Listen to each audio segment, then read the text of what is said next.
Bertahan hidup di alam liar. Alex tidak takut, dan bertanya, siapa di antara kalian adalah pemimpin?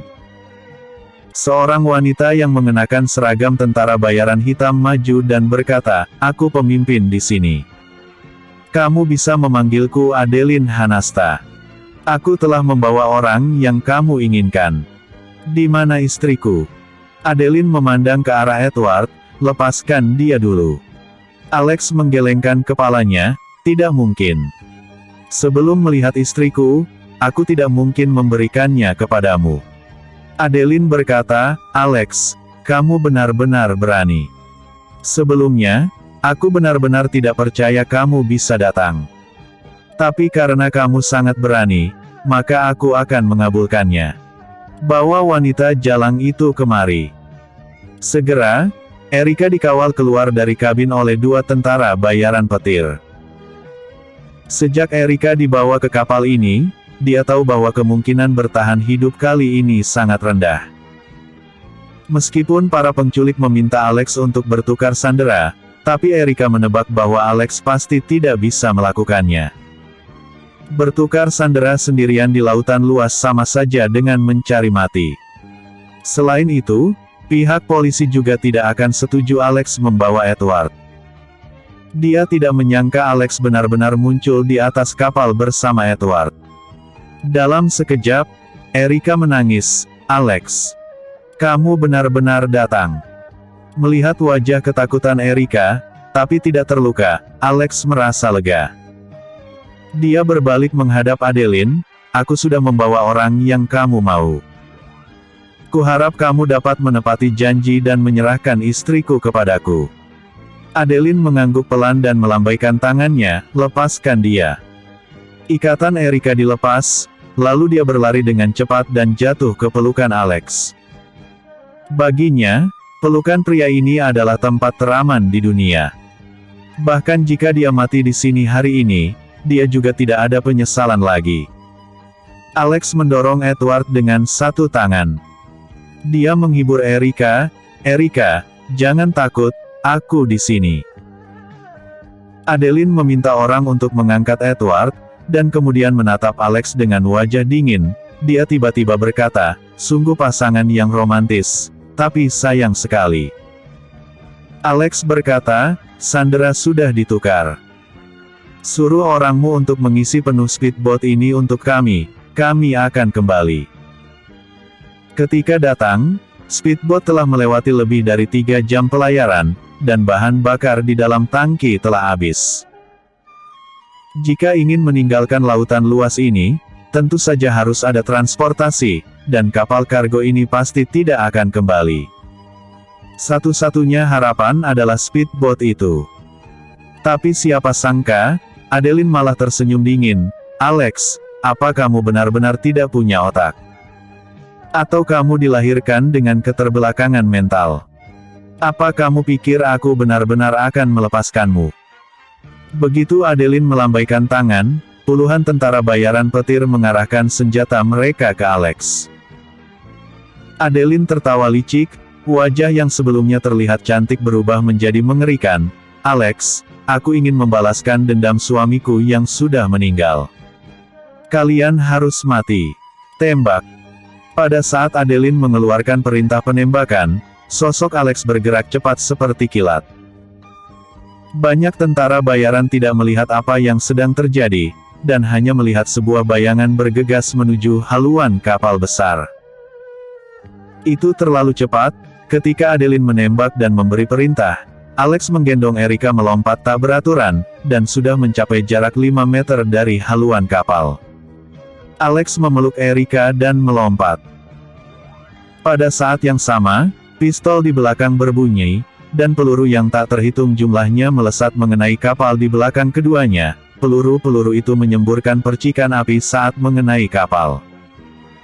Ketika Adeline melihat Alex dan Erika melompat dari kapal, dia menghentakkan kakinya karena marah. Dia langsung mengejarnya secara pribadi, begitu melihat ombak di bawah perahu, dia marah besar, bunuh mereka. Semua tentara bayaran merapat, mengarahkan senjata ke air, dan menembak. Tapi Alex sudah berenang lebih dari 10 meter dengan Erika dengan kemampuan renangnya yang luar biasa. Jika tidak bisa berenang dengan cepat, takutnya dia sudah menjadi daging cincang sekarang. Dia menyeret tubuh Erika dan berenang sekuat tenaga. Kapal kargo tersebut masih terus bergerak maju. Sangat tidak mungkin bagi kapal kargo dengan bobot lebih dari 10.000 ton seperti ini untuk bisa singgah di suatu tempat dalam waktu singkat. Adeline membungkuk dan melihat ke bawah. Peluru menghantam permukaan air, dan tidak tahu apakah itu mengenai sasaran atau tidak. Apa kalian berdua ingin memberi makan hiu? Aku tidak akan mengabulkannya. Alex, aku akan menangkapmu kembali. Lalu, membiarkan prajuritku menyiksa istrimu di depanmu dan kemudian membunuhnya. Aku ingin mati perlahan dalam siksaan. Segera atur helikopter untukku. Segera setelah menyelam, peluru yang ditembakkan secara acak oleh musuh sepertinya mengenai Erika, karena Alex mendengar isakannya dan tersedak air.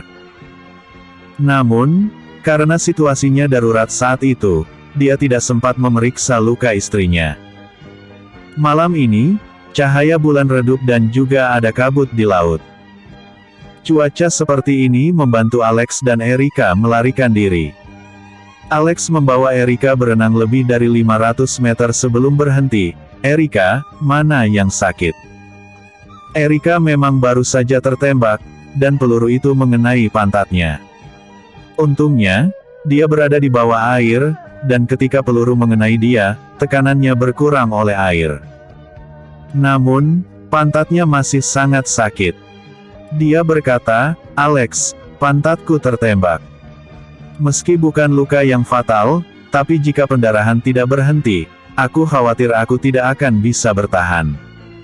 Alex berkata, "Maaf, Erika. Aku tidak melindungimu dengan baik. Sekarang, aku tidak bisa mengobati lukamu. Ada sebuah pulau di depan kita. Jika ingin bertahan hidup, kita harus berenang ke pulau itu. Aku akan segera membalut lukamu setelah sampai dan semuanya akan baik-baik saja." Erika mengangguk dan berhenti berbicara. Dia mengikuti Alex. Keduanya berenang sekuat tenaga ke depan. Setelah berenang 2 atau 3 mil jauhnya, Erika perlahan kehilangan tenaga karena kehilangan terlalu banyak darah. Melihat gerakannya melambat, Alex mengingatkan, "Erika, kita akan segera sampai. Kamu harus bertahan." Meskipun Alex telah membantu Erika berenang, tapi meskipun dia tidak terluka, dengan tenaganya juga dia tidak akan bisa bertahan. Dia terus bertahan sekuat tenaga. Sekarang, tatapan Erika terlihat kabur. Saat melihat ke depan, dia tidak dapat melihat pulau apapun. "Alex, mana ada pulau? Aku tidak dapat melihatnya." Alex tidak ingin dia kecewa. Dia menunjuk ke depan dan berkata, "Erika, pulaunya ada di sana. Ayo semangat, kita akan segera sampai di sana." Erika mengangguk, "Alex, denganmu di sini, aku pasti akan bertahan." Dia mengikuti Alex dan terus berenang ke depan. Sangat tidak mudah untuk bertahan begitu lama dalam kondisi cedera. Alex mencium keningnya dengan penuh kasih dan berkata, "Erika, kita akan sampai sebentar lagi." Erika tersenyum sedih, "Alex, aku tidak tahu apakah aku bisa berenang ke pulau itu. Aku benar-benar tidak punya tenaga lagi." Erika melihat sekeliling dan hanya melihat lautan yang luas di sekitarnya. Sama sekali tidak ada pulau apapun. Dia menatap Alex dengan cemas. Alex menghiburnya, "Erika, aku tidak akan berbohong padamu. Dalam perjalanan ke sini, aku ingat ada banyak pulau di dekat sini." Alex menghiburnya sambil membawanya berenang ke depan. Setelah berenang selama lebih dari setengah jam, Alex juga kelelahan. Tetapi dia terus bertahan dengan kegigihannya. Alex terus mengingatkan dirinya bahwa dia harus bertahan dan membawa Erika pergi dari sini. Begitu dia berenang sampai pulau, dia pasti akan bisa menyelamatkan Erika berdasarkan kemampuannya untuk bertahan hidup di alam liar. Setelah berenang beberapa ratus meter lebih jauh, Erika benar-benar tidak bisa berenang lagi. Dia hanya mengandalkan Alex. Dia terus bertanya, "Alex, masih berapa jauh lagi?" Alex berkata, "Tidak jauh, aku sudah melihatnya. Bertahanlah, jangan tertidur." Erika tersenyum lega, "Alex, aku benar-benar lelah dan ingin tidur. Tapi aku takut aku akan mati begitu tertidur. Kamu akan semakin lelah jika membawa orang mati." Alex berkata, "Erika, jangan katakan kata-kata seperti itu, kamu akan baik-baik saja." Cuaca di penghujung September membuat suhu air di malam hari sangat rendah. Alex merasa kedinginan setelah sekian lama berendam di air, terutama untuk berenang sendirian, yang mana menguras tenaga terlalu banyak. Tapi Alex tahu bahwa dia harus bertahan. Ini adalah ujian ketahanan. Episode sebelumnya. Tidak ada pilihan. Episode berikutnya. Hidup dan mati. Mati. Keduanya sangat lelah. Alex berhenti. Dia memeluk Erika dengan erat di pelukannya. "Erika, apa kamu kedinginan? Aku akan memelukmu dan kita istirahat sebentar." Erika sedang berbaring di tengah pelukan Alex, memandangi bintang-bintang di langit. Dia perlahan berkata, "Alex, pelukanmu begitu hangat, aku benar-benar ingin seperti ini selamanya, betapa menyenangkan itu." Alex menghibur, "Erika, selama kita tidak menyerah, kita pasti bisa berenang keluar dari lautan luas ini. Aku tidak akan membiarkanmu mati. Percaya padaku, aku pasti bisa melakukannya. Alex, aku percaya padamu." Suara Erika semakin kecil, sangat jelas jika kesadarannya sudah agak kabur. Melihat Erika hampir tertidur, Alex mencoba yang terbaik. Dia menggunakan semua tenaganya dan terus berenang. "Erika, masih ada beberapa ratus meter lagi, kita akan segera sampai ke pantai." Erika membuka matanya lagi dengan susah payah dan melihat ke kejauhan. Kesadarannya agak kabur sekarang dan tidak bisa melihat apa-apa. Namun, dia mempercayai kata-kata Alex dan berkata, "Ya, Alex, kita selamat." Meskipun suara Erika sangat lemah, tapi naluri bertahan hidupnya dan dorongan Alex akhirnya membuatnya bertahan pada ujian hidup dan mati ini. Alex menggendong Erika dan berjalan ke pantai di pulau itu. "Erika, kita selamat." Dia merasa tulang-tulangnya seperti hancur berkeping-keping. Seketika dia jatuh lemas di pantai. Erika berkata, "Alex, terima kasih, kamu yang memberiku kehidupan baru. Tapi aku agak kedinginan." Alex berkata, "Erika, aku akan segera mengobati lukamu." Alex memejamkan mata dan beristirahat selama kurang lebih 3 menit, lalu duduk. Setelah beberapa menit penyesuaian, tenaganya telah pulih banyak. Di bawah cahaya bulan yang redup, Alex bisa melihat rasa sakit di ekspresi Erika. Saat ini, rambutnya masih meneteskan air, tapi raut wajahnya sudah lebih baik dari sebelumnya, hanya saja bibirnya masih agak hitam dan gemetaran karena kehilangan banyak darah, lukanya harus dibalut dulu. Di bawah cahaya bintang yang redup, Alex memandangi sekeliling pulau ini. Tidak terlalu kecil, jika dilihat dengan mata telanjang bisa jadi sekitar 5 km persegi. Ada juga sebuah gunung kecil di pulau ini, dan ada pepohonan rimbun di atas gunung, entah berpenghuni atau tidak. Alex menggendong Erika dan menemukan gua bersih di gunung.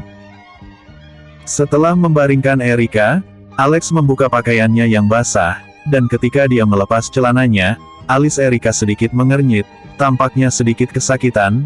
Alex berkata, "Erika, tahan sedikit." Alex melepaskan celananya untuk memeriksa lukanya.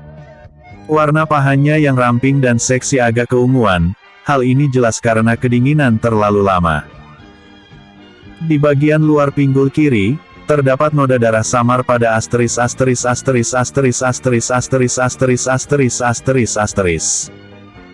Jelas, disinilah Erika terluka.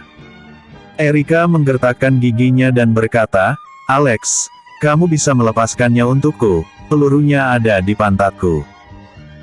Alex melepas asteris.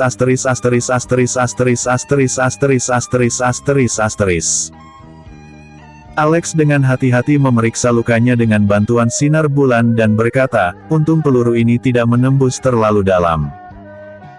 Aku yakin ini tidak akan meninggalkan rasa sakit yang lama. Tapi peluru harus dikeluarkan." Erika tersenyum dan bertanya, "Alex, kamu bisa operasi?" Alex berkata, "Tahu sedikit." Erika berkata dengan cemas, "Tapi tidak ada obat bius ataupun pisau bedah, aku takut sakit." Alex mengeluarkan sebuah pisau dari pinggangnya. "Ada pisau. Obat bius tidak mungkin ada, Erika, kamu harus menahan rasa sakit. Jika tidak mengeluarkan peluru, itu akan mempengaruhi otot-otot kakimu, dan kamu mungkin akan cacat." Erika mengangguk, "Alex, tidak apa, aku akan menahannya." Alex berkata, "Kamu sangat berani. Oke, bertahanlah sebentar." Alex mencari beberapa ranting pohon dan membuat api unggun untuk menghangatkan udara di dekatnya. Kemudian Alex memanggang pisau di atas api dengan tujuan desinfeksi. Setelahnya dia mengambil pisau itu dan melakukan operasi di pantat Erika.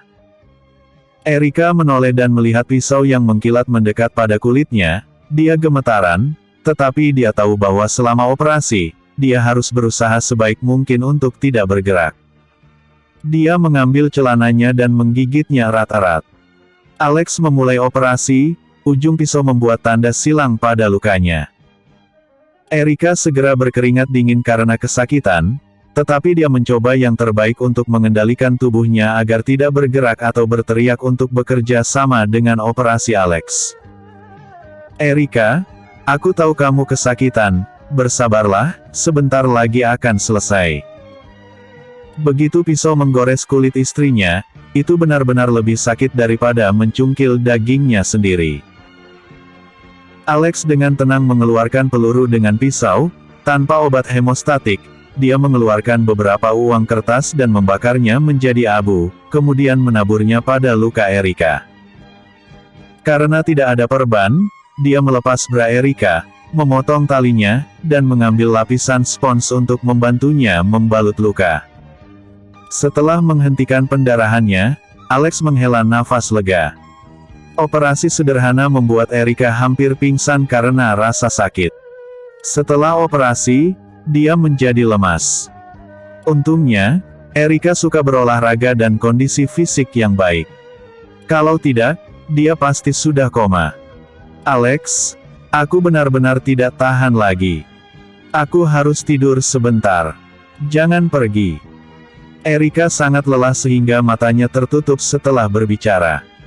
Alex pun merebahkan diri dan mendekatkan tubuhnya dengan Erika, agar dia bisa menjadi lebih hangat.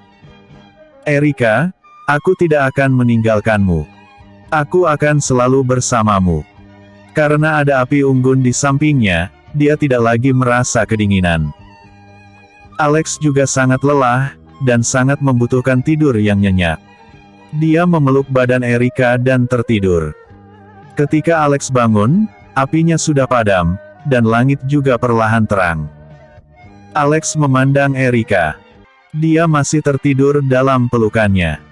Setelah peluru dikeluarkan, baiknya adalah tidak demam. Meskipun masih agak pucat, tapi setidaknya sudah tidak ada ancaman nyawa. Sebagai ahli tingkat dewa, Alex telah menghabiskan terlalu banyak tenaga fisik tadi malam, tetapi setelah beberapa waktu ini, kekuatannya telah pulih sepenuhnya. Dia berdiri dan menarik napas dalam-dalam. Udara pantai berbaur dengan angin laut yang sedikit asin, sangat nyaman. Alex melihat pulau kecil ini dengan hati-hati, dan kemudian melihat ke laut di kejauhan.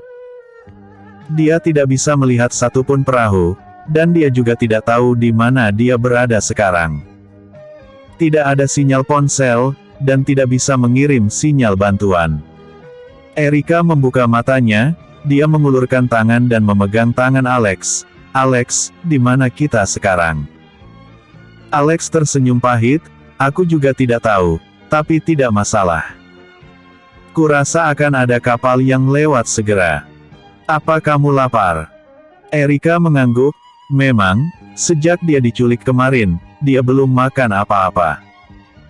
Alex berkata, apinya sudah padam, aku akan mencari kayu bakar, dan mengeringkan pakaian dulu. Lalu kita akan pergi mencari sesuatu untuk dimakan. Dia mengambil lebih banyak kayu kering dan menyalakan api. Di dalam gua sangat hangat. Alex melepas pakaian basah Erika dan meletakkannya di atas kayu untuk mengeringkannya. Sambil membantu Erika mengeringkan pakaian, dia berkata, Erika, apa lukamu masih sakit? Episode sebelumnya. Bertahan hidup di alam liar. Episode berikutnya.